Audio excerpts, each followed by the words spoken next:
తమకున్న దానిలోనే నలుగురికి చేయి జాపి పెట్టి నలుగురిని తృప్తిపరచగలిగే జీవితం, తనకున్నంతలోనే నలుగురికి ఆత్మీయ ఆహారం పెట్టచ్చు, భౌతిక ఆహారం పెట్టచ్చు. దేవుడు కొదువు చేయలేదండి. దాచిపెట్టుకొని మూసిపెట్టుకుంటే నా బతుకు అక్కడే ఉండేదేమో.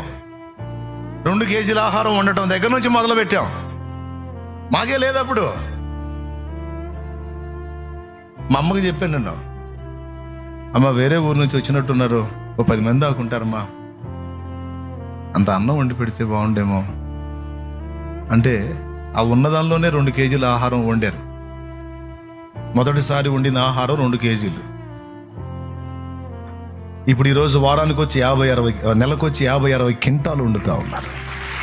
2 కేజీలు ఎక్కడ, 50-60 క్వింటాలు ఎక్కడ? మళ్ళీ ప్రజలకు పంచంగా, ఇచ్చేవాళ్ళకి దేవుడు హెల్ప్ చేసేవాళ్ళకి చేయంగా అచ్చంగా వండి పెట్టేయి.